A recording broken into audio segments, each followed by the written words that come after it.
Good morning and a very warm welcome to all of you. Thank you for prioritizing this Parish Alive Summit today.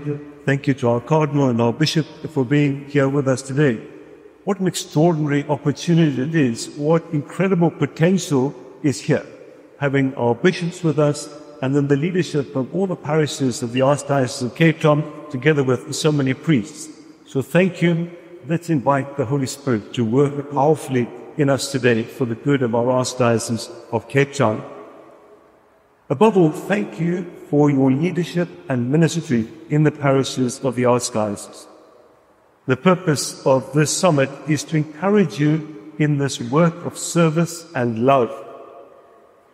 The new PPC statutes promulgated by Cardinal Brislin in March 2022, and on which this Parish Alive program is based, have brought a new vitality to the parishes of the Archdiocese and a new level of engagement of the laity in parish life.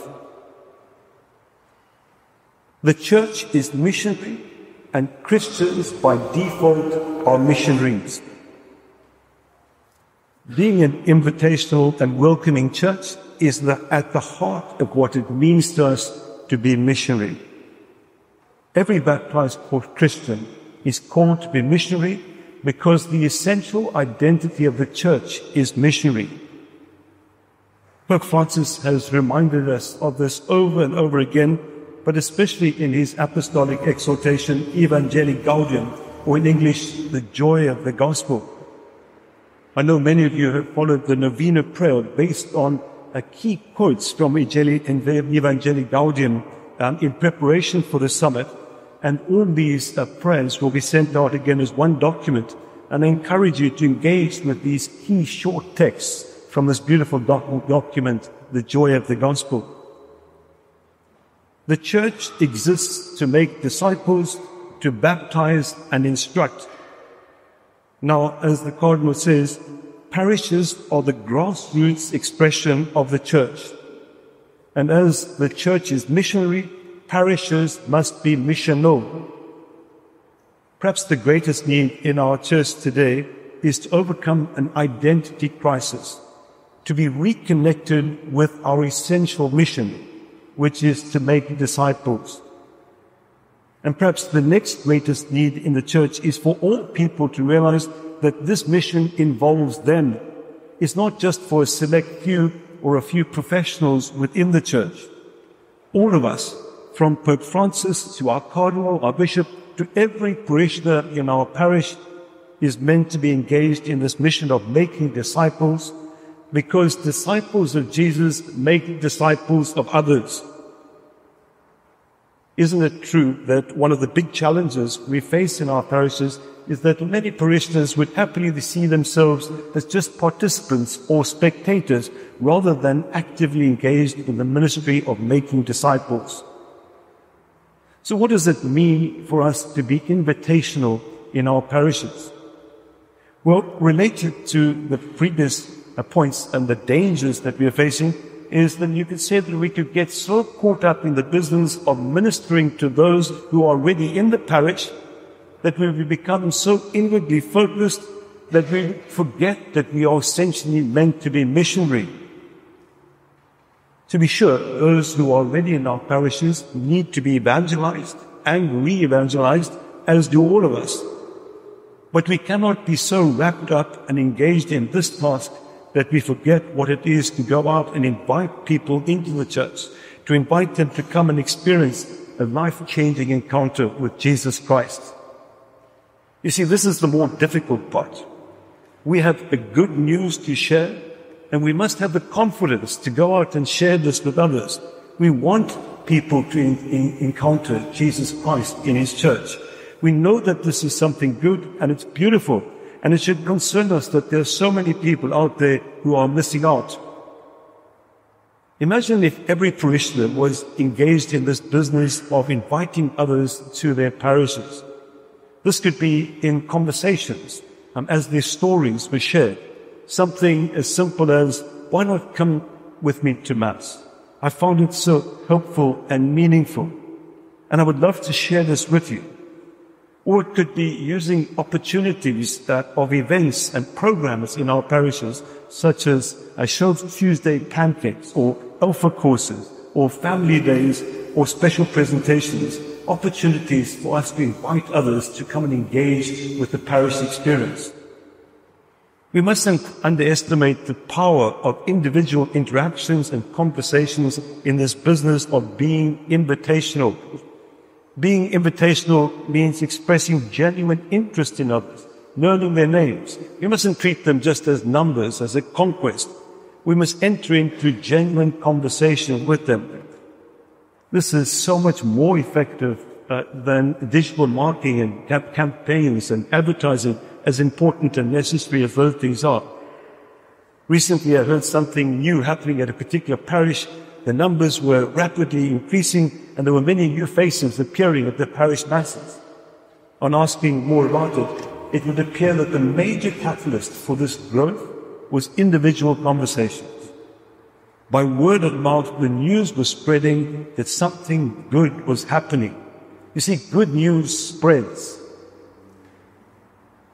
This invitational stuff is edgy and very challenging. It's so much more comfortable for us to be inward-looking. We certainly would not get any pushback from our regular parishioners if we just focused on serving them.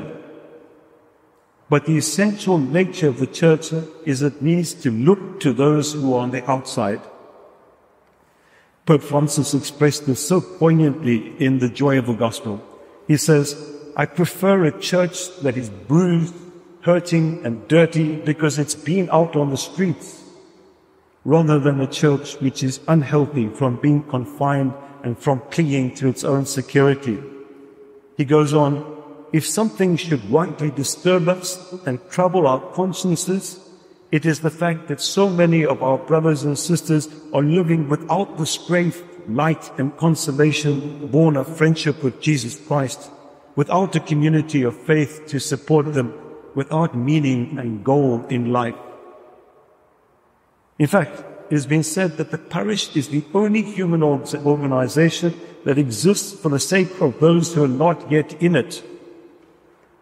This fundamental orientation to reach out to those who are not already in the parish should challenge us each to the core.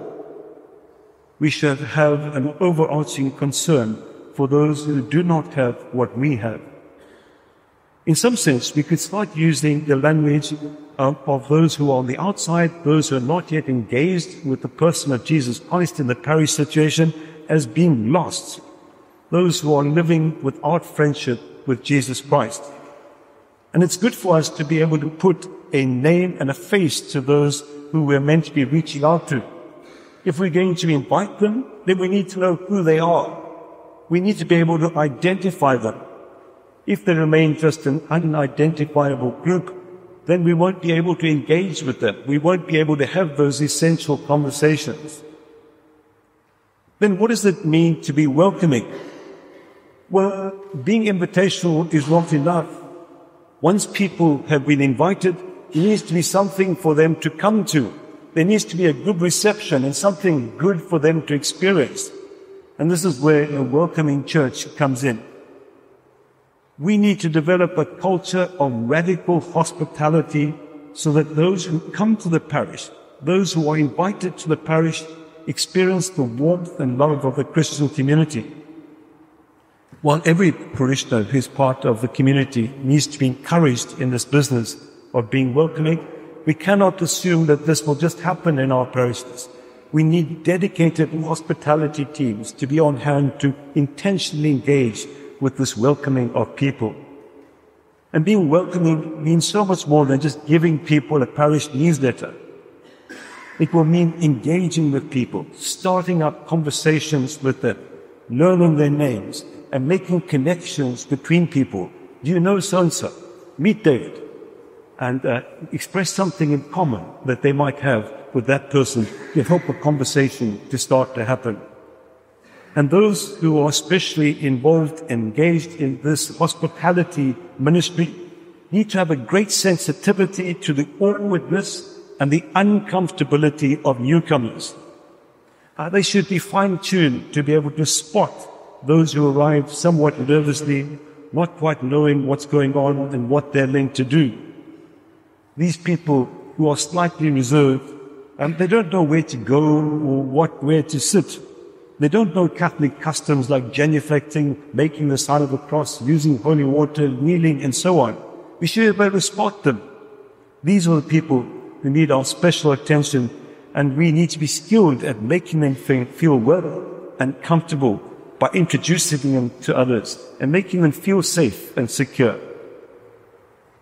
I heard a story the other day about someone who went to a new parish and went to the aisle side of the pew to sit down and get ready for Mass while the church was still relatively empty. Not long afterwards, a parishioner came and stood there very close to him. In the awkwardness of the situation, this new person was feeling a bit somewhat out of place and tried to enter into conversation with this man who was standing so close to him. But eventually, the subject and content for conversation ran out, and the man standing said, "You're sitting in my place." Now, imagine if this man who was new to the parish was a newcomer to the faith. Perhaps somebody in need of consolation, perhaps of faith. The question is, how often does this routinely happen in our parishes? Or would we even be aware if this is what people who were coming to our parishes were experiencing? And while it's necessary to set up hospitality teams of people who are specially trained in this crucial ministry of welcoming people, we cannot leave it to them. As the leadership of our parishes, all of us here are meant to be engaged in this ministry. We should understand ourselves as hosts, as MCs, people who are responsible for the guests, to receive them and help them to experience experience what they're meant to do when they come to our parish, to experience the welcome and comfort. And to be sure, this kind of focus on newcomers in the parish will elicit some pushback, perhaps from the regulars. In many of our parishes, I think there are a category of people which in the literature of parish renewal are called consumers.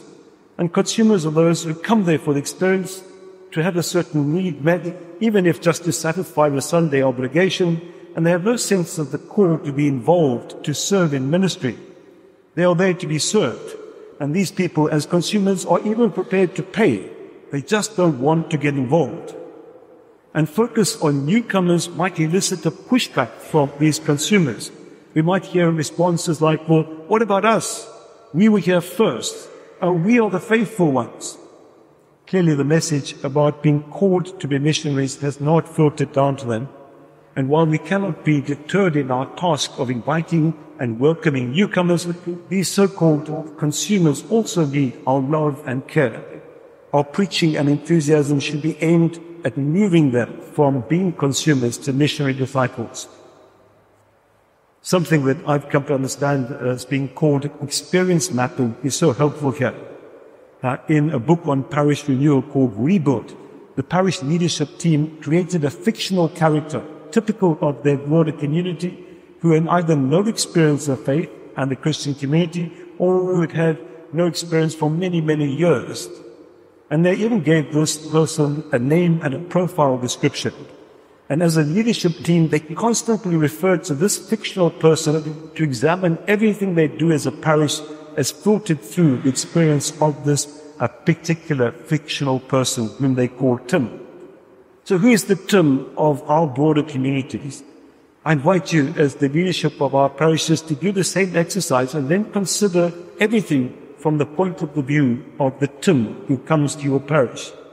What does Tim experience from the moment he arrives in the parish for the first time? What's his experience of parking, of the external environment in terms of cleanliness, gardens and flowers? What does he experience from the moment of crossing the threshold of the church building? What does Tim experience in terms of welcome from a hospitality team? What is his experience of the interior of the church in terms of cleanliness, architecture and beauty? How comfortable is he in finding a place to sit? Think about his experience of accessibility to hymn books, to pamphlets or books with the order of Mass and so on. And then what is he experience in terms of the entrance hymn and the introduction and welcome of the priest? various studies in experience mapping in terms of the church experience, saying that the experience of the first 15 minutes from arriving in the car park or 7 minutes from crossing the threshold of the church building determine what that person feels and whether they're going to come back or not. If you think of that 7 minutes, that typically takes us through the entrance hymn, perhaps to the penitential rite, and that somebody's already decided how they feel, what this does to them, and when they're coming back. This initial experience is so important in determining what their overall experience should be. So why then should we make the most of the weekend experience? Well, the weekend experience is what the majority of people, perhaps 80 to 90% of our people, will know in terms of engagement with the parish. And this calls for an excellence and a prioritizing of what we do on the weekend, typically our Sunday Mass. This is our business as parish pastoral councils. This is where most of our work needs to be done. This is where we can have the greatest impact on the greatest number of people. The Second Vatican Council, in 2 of its dogmatic constitutions, speaks of the liturgy or the Eucharist as the source and summit of the entire Christian life. And this alone should give us reason for prioritizing the weekend experience. The Sunday Eucharist is the high point of the weekend. Everything leads us to the summit of the Christian life. And from the Eucharist as source, we receive the strength and the grace and inspiration to go out and live as mission disciples over the next week. So we need to think in terms of offering the best of worship, expressed in the best of music, of language, of art and architecture. We need to seize opportunities for reaching and evangelizing the lost. We need to be able to facilitate the sense of the sacred, the mystery of God, experience of God.